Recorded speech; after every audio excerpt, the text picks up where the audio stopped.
Mesdames, Messieurs, bonsoir et merci de suivre ce 20h. À la une de l'actualité, 366 individus arrêtés par la police dans la nuit de samedi à dimanche. Les forces de l'ordre ont ratissé large pour assurer la quiétude des Sénégalais. À suivre les dégâts énormes de l'incendie survenu hier à Kaolack, le maire de la ville sollicite l'État sur les modernisations des marchés. 50 milliards de dollars, c'est le budget du programme d'électrification du continent africain. Des chefs d'État et de gouvernement s'engagent à Dar es Salaam. Nous ferons le portrait d'un héros sénégalais du Fouta, Boubacar Iliman Kane. Et l'actualité internationale et le sport bouclent cette édition. Voilà pour les titres.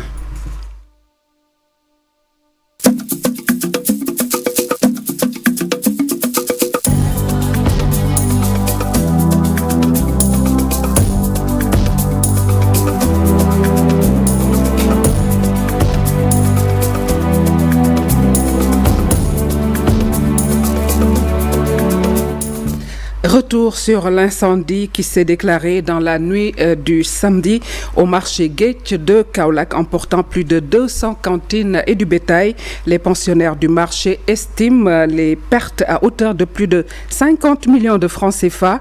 Venu apporter assistance aux sinistrés, le maire de Kaolack, Serigne Mboup, sollicite l'accompagnement de l'État pour la modernisation des marchés à Kaolack, suivant le compte-rendu de Ousmane Djem et de Thierno Diallo. Nous reviendrons sur cet élément certainement dans nos prochaines éditions. Nous vous le disions en titre, opération de sécurisation nationale par la police sénégalaise dans la nuit de samedi à dimanche. 366 individus ont été interpellés par les forces de l'ordre. Objectif, assurer la tranquillité publique et pour lutter contre la délinquance. Plan Sénégal lance un plan de riposte pour faire revenir les sinistrés des dernières inondations. Ça se passe à Saint-Louis. Des écoles de la région Nord sont également ciblées pour éviter la déperdition chez les filles jugées les plus vulnérables. C'est une correspondance de Ousseynou Diop Abifay. Saison des pluies, beaucoup de villages et villes de la région Nord étaient dans les eaux. Des maisons entières détruites et des écoles abandonnées par les acteurs. Aujourd'hui, Plan Sénégal met en œuvre un plan de riposte pour rénover ces écoles, mais aussi accompagner les élèves de ces zones impactées. Donc, le plan a mis en place un plan de riposte pour accompagner ces personnes vulnérables. Donc, nous avions eu une première phase où nous avons accompagné les communautés avec des denrées alimentaires et les communautés ont beaucoup apprécié. Donc, nous avons lancé une seconde phase qui est de rénover les écoles qui étaient impactées. Et nous avions vu qu'au niveau de l'école Harial, donc il y avait des besoins urgents qu'il fallait régler. Dans le nord du pays, les filles sont les plus touchées par ces phénomènes. Pour faire face à la déperdition scolaire, Plan Sénégal met en place des stratégies. Vraiment pour régler quelques problèmes urgents, à savoir le mur de clôture, à savoir aussi la porte qu'on doit réfectionner et en même temps aussi donc, quelques matériels qu'on a achetés, vraiment des manuels scolaires pour l'établissement de Harial. Les anciens enfants parrainés mènent également le combat pour faire face au changement climatique qui menace beaucoup d'écoles dans la région de Saint-Louis. Revenir en termes d'embellir l'école, mais de sensibiliser davantage la population, tout ce qui tourne autour des effets du changement climatique. Pour à l'avenir, on ne le souhaite pas, mais si d'autres dégâts nous surviennent, on saura peut-être aussi avoir les moyens de riposter. Aujourd'hui, le plan de riposte mis en place par Plan Sénégal commence à porter ses fruits. Les élèves commencent à regagner les établissements scolaires, surtout dans le quartier Hariala. Dans le cadre du renouveau urbain, le quartier de Pikine à Saint-Louis sera une priorité dans le programme national d'accès au logement. L'annonce a été faite par le ministre de l'Urbanisme qui soutient les enjeux et le poids démographique de la localité. Vous voyez à travers ces images le ministre Fofana Moussa Balla. Face aux défis climatiques, la redevabilité verte, c'est le projet lancé par l'ONG Action sociale internationale à travers un atelier. Les acteurs comptent sur les partenaires concernés pour la mise en œuvre du projet. Le Sénégal a été choisi par World Institute basé à Washington. Voici Mamadou Barry, le directeur exécutif assis au micro de Abifay. Vise essentiellement à présenter le projet aux différents acteurs concernés, aux partenaires de mise en œuvre. C'est un projet qui parle de financement, mais qui parle de redevabilité verte dans le cadre de financement climatique. Comme vous le savez, l'initiative mondiale sur la redevabilité verte, portée par World Resources Institute, basé à Washington, a choisi des pays comme le Sénégal pour y dérouler cette initiative. Et au Sénégal, des organisations de la société civile ont été choisies, notamment l'ONG Action sur l'International. Et à travers ce projet, nous cherchons d'abord à travailler avec les communautés pour eux les outiller à mieux comprendre le rôle à jouer par rapport effectivement d'abord à comprendre le concept financement climat. C'est important. C'est souvent des acteurs qui entendent parler de ces concepts qui les concernent. Mais malheureusement, à cause de certaines technicités, souvent ils pratiquement ignorent les enjeux qui entourent justement ce concept.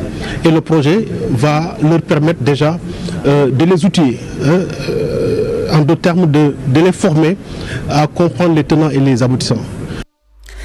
Les femmes chefs d'entreprise du Sénégal veulent mieux s'organiser afin de relever les défis économiques, mais aussi paramétrer leur stratégie au référentiel de 2050 pour accompagner les femmes entrepreneurs. Nicole Diouf est la présidente de l'Union des femmes chefs d'entreprise du Sénégal. Ses propos sont recueillis par Pape Faragning.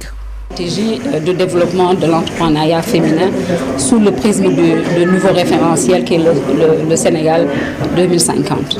Ce qu'elle a fait avec brio, en nous donnant beaucoup de pistes de réflexion, en nous donnant beaucoup de perspectives très alléchantes pour le développement de nos entreprises, les entreprises dirigées par les femmes.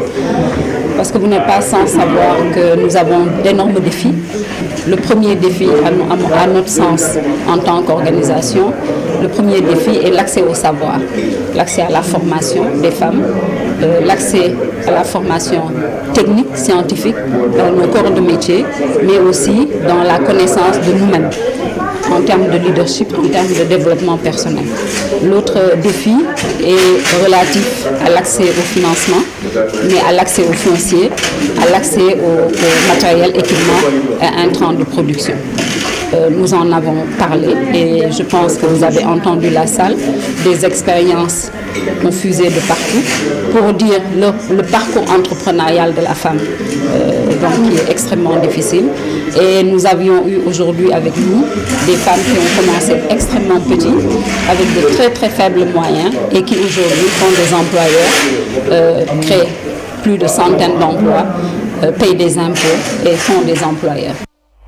De l'économie, nous passons au chapitre de l'éducation avec l'introduction de la langue de Shakespeare à l'école élémentaire qui est applaudie par le monde éducatif. Cependant, l'État gagnerait à former ce corps de la fonction publique pour dispenser un enseignement de qualité optimale. Alioune Dia s'exprimait en marge d'un gamou annuel de Mbeuleukhe. Il est au micro de Moustapha Ndiaye et de Sidi Thiam. C'est plutôt une brève, donc nous y reviendrons certainement dans nos prochaines éditions. Nous restons dans le chapitre éducatif. Cette fois-ci, au Sénégal, environ 30% d'enseignants quittent la profession dans les 5 premières années. C'est ce qui ressort de l'enquête menée par un groupe d'enseignants-chercheurs. Cause égrenée, un salaire bas, un manque de développement personnel et une lourde charge de travail. Le programme Apprendre et l'Agence universitaire de la francophonie ont soutenu l'étude. Voici Cher Faye au micro de Abdou Diouf Diagne et Ahmadou Bamba Samb. Au cours de cette étude, nous avons constaté qu'il y a pas mal de facteurs qui sont à l'origine de l'attrition des enseignants. Et par rapport à la perception des enseignants créés à la main, on a constaté que globalement, ce sont des facteurs comme le salaire relativement bas, mais également le manque de développement personnel, facteurs qui sont les plus cités. Entre autres facteurs, voilà globalement ceux qui sont les plus indiqués et qui sont à l'origine de l'attrition des enseignants. Mettre en place un cadre beaucoup plus inclusif où on a la représentation des différentes parties et à travers ce panel, discuter justement des principaux facteurs que les enseignants ont indiqués. Il y a également ce volet relativement important, c'est la formation, initiale comme continue, et qui est un élément fondamental pour permettre à l'État du Sénégal de lutter contre le phénomène de l'attrition. Donc il va falloir que les autorités mettent davantage le paquet sur la formation des enseignants qui sont recrutés. Insécurité, mauvais cadre de vie, manque d'infrastructures, d'espaces verts, voilà le lot de désagréments dont souffrent les habitants de la commune de Grand Dakar. Ils ont fait un plaidoyer au sortir d'une randonnée pédestre. Mam Awafal est la coordonnatrice de Dakar au cœur du projet. Elle est interrogée par Abdoulaye Anne. Grand Dakar on peut dire, vit dans la précarité. Il y a énormément de choses que les autorités doivent savoir au niveau de Grand Dakar, à savoir la bonne gestion. Parce que là, on voit que les ressources ne sont pas bien gérées ici au niveau de Grand Dakar. La localité n'est pas aussi bien gérée parce qu'ils sont par les personnes qu'on a élues pour faire le travail, eux, actuellement, ils ne le font pas. Raison pour laquelle, au niveau de la GPS Dakar, ils ont mis en place le programme Dakar au cœur du projet pour permettre aux communes de profiter des retombées du projet. Il y a les eaux usées qui longent les routes. Et ça, c'est un problème qui date de très longtemps. Les autorités compétentes sont appelées à agir. Désensablement des routes.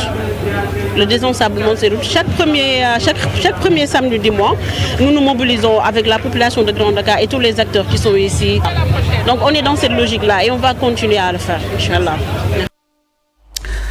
À Tivaouane Ndiakhat, les Moustarchidines ou Al-Moustarchidati commémorent l'interdiction par les régimes socialistes de la manifestation organisée par Serigne Moustapha Sy. C'était en 1993. N'eût été le leadership de l'homme politico-religieux, il y aurait eu carnage, selon le porte-parole du jour, d'enchaîner que la lutte continue pour faire face aux dérives des autorités.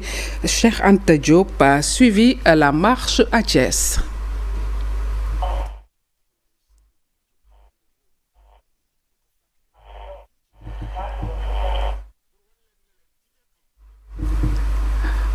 Voilà certainement un élément sur lequel nous reviendrons dans nos toutes prochaines éditions. Parlons également de ce village religieux de Bagadadji qui souffre d'un manque d'eau potable, d'électricité, de routes et de postes de santé. Les populations sonnent l'alerte à l'occasion du comité local de développement tenu en vue du préparatif de la ziara annuelle du village. C'est une correspondance signée Bakary Konté Khalijeme.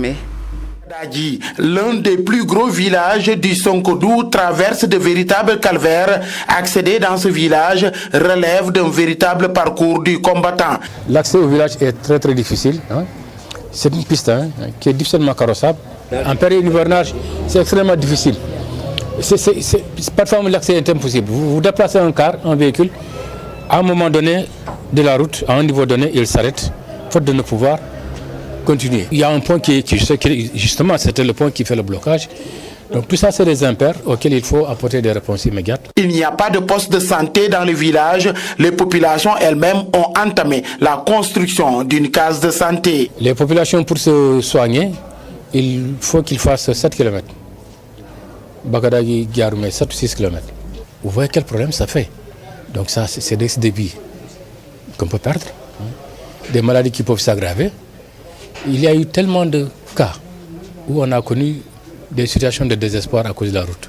À l'initiative des populations, la case est maintenant à un niveau assez avancé. Ils ont atteint le dernier chaînage. Maintenant, on attend que l'État nous pousse, nous soutienne jusqu'à ce qu'on puisse réaliser totalement cette case de santé. Pas d'eau potable ni d'électricité reliée à la haute tension. Nous avons bénéficié d'un branchement à partir du forage de Giaroumé. Mais tout à l'heure, le gestionnaire a dit que l'eau contient du fer. Alors quand l'eau contient du fer, on voit que c'est des risques. À l'heure actuelle, la solution c'est des puits. Mais vous savez, les puits à Bagadagui est un village sur le fleuve, sur le marigot. Un marigot salé, très salé. De sorte que la nappe phréatique est salée. Le village n'est pas électrifié. La société Azer a installé un dispositif électrique qui est très faible. Le sous-préfet de Diaroumé, Jean-Baptiste Ngomar Sène, qui a présidé ce CLD, avance que l'État fera de son mieux pour satisfaire les doléances des populations. Nous vous le disions en titre qui est Eliman Boubacar Kane. La télévision Futur Média vous fait son portrait. Héros du Fouta et surnommé l'homme de Nder. Il a marqué son époque en formant la première coalition anti-française. Le souverainiste a été présenté au grand public lors de la projection du documentaire sur le patrimoine intellectuel africain. Bar Djordo, Mamadou Yourissal est chercheur enseignant à l'université Gaston Berger de Saint-Louis. Ses propos sont recueillis par Al-Hassan Ba et Ahmadouba. Soir glorieuse.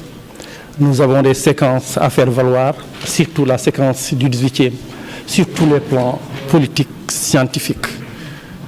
C'est une séquence qui n'est pas bien explorée, qui n'est pas bien étudiée, qui n'est pas bien vulgarisée. C'est une obligation maintenant du centre de recherche de faire tout pour que cette séquence soit très bien connue et ses acteurs aussi. Et Eliman Boubacar fait partie de ces acteurs-là qui ont traversé presque le 18e. Il n'est pas un résistant, c'est un porteur de projet, c'est un homme d'initiative qui a voulu mettre en place un État, il l'a mis en place, qui a voulu montrer sa souveraineté, c'est un terme actuel, il l'a montré. C'est surtout l'homme de Nder. On a beaucoup parlé des femmes de Nder. Il est temps de parler de l'homme de Nder, qui est à la base de Nder. C'est Eliman Boubacar.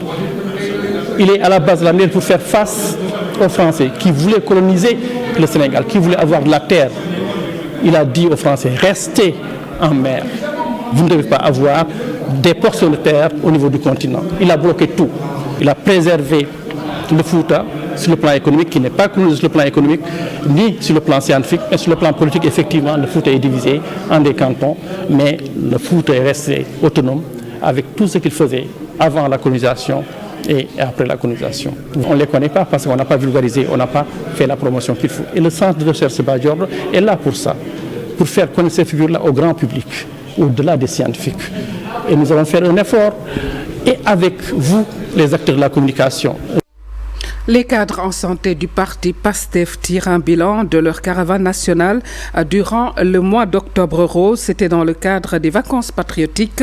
Des perspectives ont été dégagées face à la presse. Le professeur Ousmane Sissé est au micro de Ahmadouba. Avec une innovation qu'il faut signaler, à savoir les vacances médicales patriotiques que nous avons instaurées à l'instar des vacances agricoles patriotiques. Donc nous avons des résultats que nous allons exposer avec des résultats probants qu'il faut capitaliser et des défis qu'il faut relever pour les éditions à venir. L'autre élément, on a couvert 2 campagnes, à savoir lors des présidentielles et les élections législatives. On a d'autres jalons à poser pour aider le parti, mais pour aider aussi le gouvernement issu de notre parti, le PASTEF, pour pouvoir mener à bien sa mission, c'est-à-dire transformer la vie des Sénégalais avec notre agenda de transformation Sénégal 2050. Donc nous avons 25 ans pour aider le gouvernement à faire en sorte que le Sénégal soit un pays émergent. On a un rôle dans l'opposition, c'est de faire des propositions, mais aussi une fois au pouvoir, les textes ont prévu qu'on doit aider, qu'on doit seconder le gouvernement, seconder le président et son premier ministre pour pouvoir mener à bien les missions qui leur sont confiées, c'est-à-dire l'avancement du Sénégal et des Sénégalais. Retour sur l'incendie survenu hier au marché Gate de Kaolack, emportant plus de 200 cantines et du bétail. Les pensionnaires du marché estiment les pertes à hauteur de plus de 50 millions de francs CFA. Venu apporter assistance aux sinistrés, le maire de Kaolack, Serigne Mboup, sollicite l'accompagnement de l'État pour la modernisation des marchés à Kaolack, suivant le compte-rendu signé Ousmane Dem et Thierno Diallo. Elles étaient en mission. Les flammes ont tout emporté sur le repassage. Daouda Diallo revient ici sur le film de cet événement tragique. C'était hier, lorsque je remplissais mon journal de banque, que l'incendie s'est déclaré dans ce marché. Mêlées à la puissance du courant, les flammes étaient irrésistibles. Il y avait du bétail à l'intérieur, mais je ne pouvais pas les sauver à cause de la puissance des flammes. Les pensionnaires de ce marché n'ont que leurs yeux pour constater les dégâts. Désemparés, ils lancent cet appel au président de la République, Bassirou Diomaye Diakhar Faye. Nous lançons un appel au président de la République, Bassirou Diomaye Diakhar Faye, pour qu'il nous aide dans la réhabilitation de nos marchés. Il doit également accompagner les mairies dans ce sens, car ces marchés sont nos lieux de travail. De l'avis du premier magistrat de la ville de Kaolack, Serigne Mboup, la solution doit être structurante. J'ai dit que les autres étatiques, avant il n'y avait pas de direction. Mais maintenant il y a une direction, des personnes payées, des budgets alloués. Et moi, je sais qu'ils ont tous les engagements nécessaires à faire. Ils viennent juste d'installer. On doit leur rappeler que les lieux que les commerçants travaillent, c'est les lieux les plus importants de notre économie. Si dans les marchés on ne vend pas le produit, l'État ne récupérera jamais cette taxe. Face à la recrudescence des incendies, une véritable réorganisation s'impose dans nos marchés. Cap à présent sur Dar es Salaam, la capitale commerciale de la Tanzanie, où 30 chefs d'État africains et de gouvernements ont approuvé en début de semaine un programme de 50 milliards de dollars, soit environ 32 000 milliards de nos francs CFA d'engagement, destinés à fournir de l'électricité à 300 millions d'Africains d'ici 2030. L'urbaniste géographe Dr Cheikh Cissé est joint par Habib Faye. Mission 300, le sommet africain sur l'énergie, a été organisé il y a quelques jours à Dar es Salaam. Alors, pendant ce forum, l'objectif principal a été de réfléchir sur la financiarisation de l'électrification du continent africain.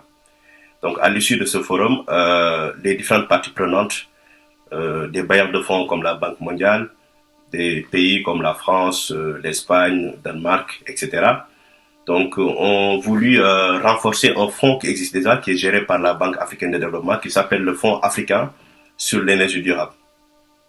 Donc, ce fonds a pour objectif de réduire le nombre d'Africains qui n'ont pas accès à l'électricité à l'horizon 2030. Parce qu'on sait qu'aujourd'hui, il y a 600 millions d'Africains qui n'ont pas accès à l'électricité. Donc, l'objectif de ce fonds, c'est de réduire à moitié ce gap, et enfin ce chiffre-là, et parvenir à permettre à 300 millions d'Africains d'avoir accès à l'électricité à l'horizon 2030.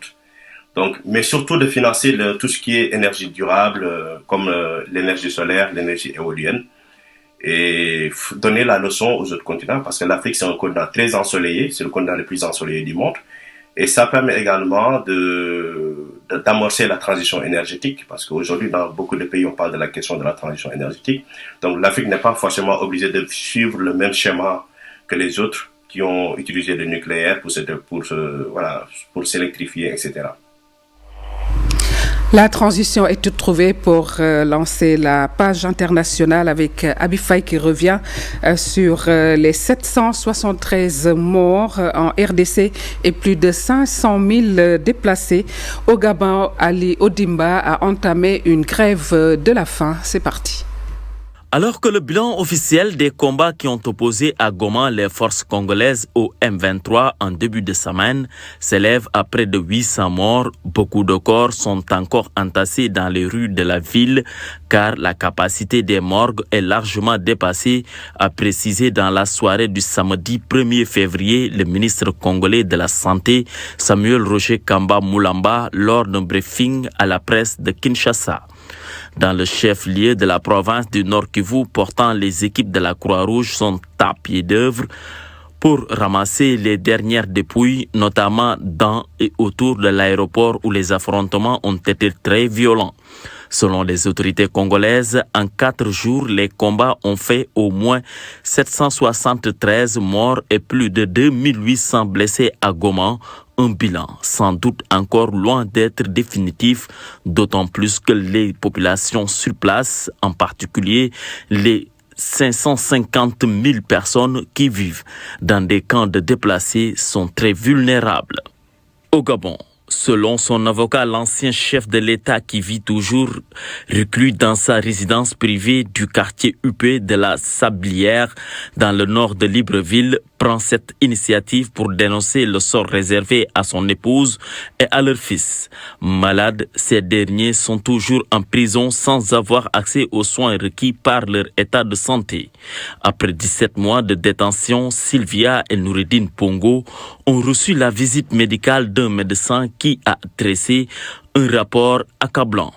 Ali Bongo Ondimba a décidé d'entamer une nouvelle grève de la faim pour protester contre leur maintien en détention malgré leur état de santé, sans qu'ils puissent avoir accès aux soins requis.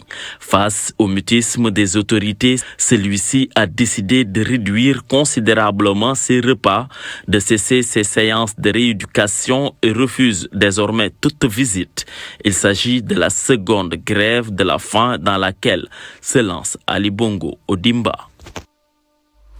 Habib Faye, nous restons avec vous avec cette note de sport. Week-end fast pour les footballeurs sénégalais en Europe. Si Iliman Ndiaye marche sur l'eau avec son 4e but consécutif, Pape Gueye et Abdoulaye Seck ont marqué leur premier but de la saison. Plus de détails avec Habib Faye. L'Aïsek de Maccabi Haïfa en Israël a lui ouvert son compteur but lors du succès de son équipe devant Hapoel Hadera. Tout but de son équipe face à Brentford ce dimanche.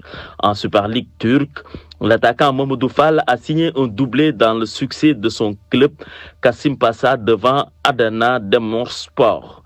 Habib Beye n'a pas marqué de but, toutefois il a débuté par une victoire, son aventure sur le banc du Stade Rennais.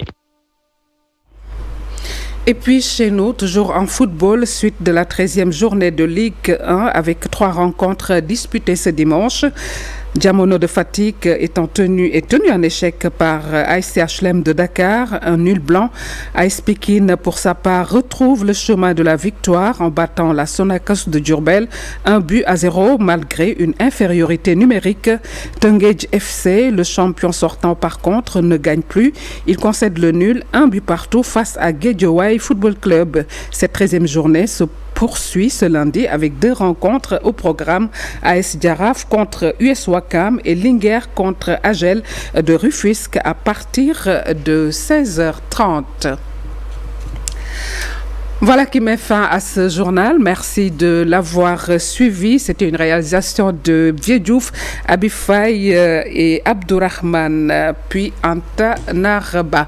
Excellente fin de week-end et puis bon début de semaine à tous. Au revoir.